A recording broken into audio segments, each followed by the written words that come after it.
Shalom Bapak Ibu, saudara-saudaraku yang dikasihi Tuhan Yesus Kristus. Puji Tuhan, pagi hari ini Tuhan memberkati kita lagi dengan hari yang baru. Dan sebelum kita kembali beraktivitas sepanjang hari ini, kita akan bersama-sama merenungkan firman Tuhan. Mari kita berdoa.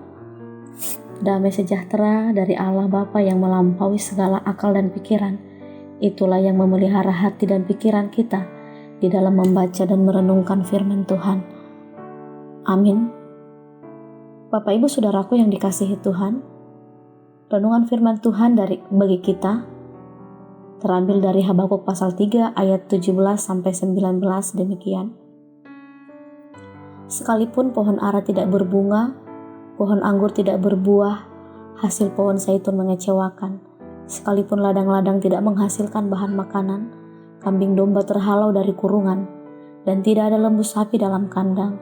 Namun aku akan bersorak-sorak di dalam Tuhan, beria-ria di dalam Allah yang menyelamatkan aku. Allah, Tuhanku itu kekuatanku.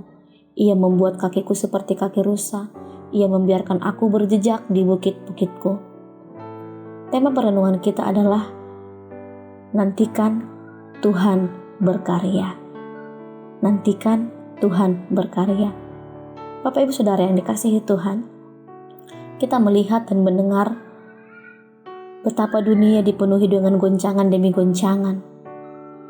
Beberapa waktu terakhir ini, negara kita mengalami masalah dan tantangan.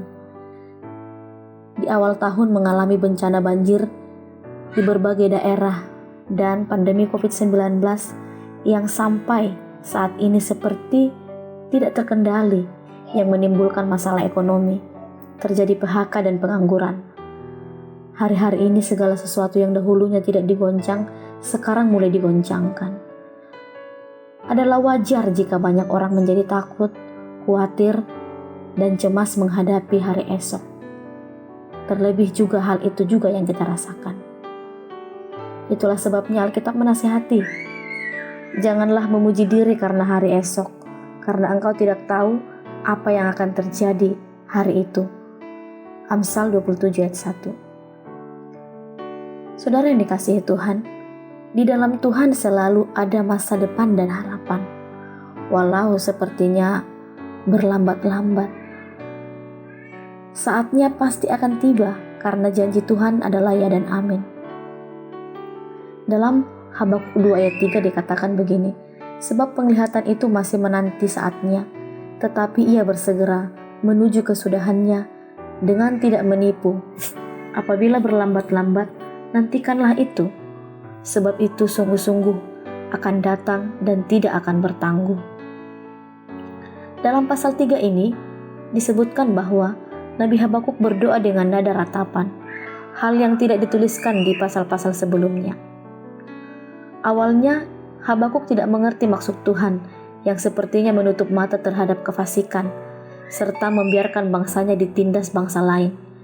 Namun akhirnya terjawab sudah pergumulan Habakuk selama ini, bahwa Tuhan tidak pernah membiarkan dan meninggalkan orang-orang yang hidup benar di hadapannya. Karena itu meski kegelapan masih melingkupi bangsanya, Habakuk tidak membiarkan diri larut dalam kepedihan yang berkepanjangan. Oleh karena itu, Habakuk berketetapan hati untuk tetap mengarahkan pandangan kepada Tuhan dan mempercayai janji firman-Nya. Ini bukanlah perkara yang mudah. Diperlukan iman dan penyerahan diri penuh. Dengan mata iman, Habakuk mampu melihat jauh ke depan, melampaui realita dan kemustahilan yang ada. Sehingga Habakuk berkata, sekalipun pohon ara tidak berbunga, pohon anggur tidak berbuah, hasil pohon zaitun mengecewakan. Sekalipun ladang-ladang tidak menghasilkan bahan makanan, kambing domba terhalau dari kurungan, dan tidak ada lembu sapi di dalam kandang. Namun aku akan bersorak-sorak di dalam Tuhan, beria-ria di dalam Allah yang menyelamatkan aku. Ini adalah bukti kedewasaan rohani. Sekalipun situasi tidak mendukung, Habakuk tetap bisa bersukacita dan mengucap syukur. Hendaknya iman seperti yang dimiliki Habakuk ini juga yang kita alami.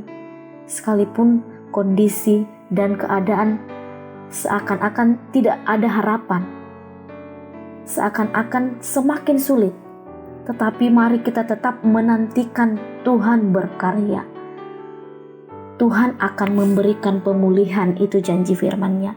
Pemulihan pasti terjadi di tengah-tengah kehidupan kita, dalam bangsa kita, dalam keluarga kita, dalam diri kita sendiri. Tuhan sanggup memulihkan situasi. Iman yang sejati tidak pernah terpengaruh situasi dan kondisi, karena arah pandangannya selalu tertuju pada Tuhan.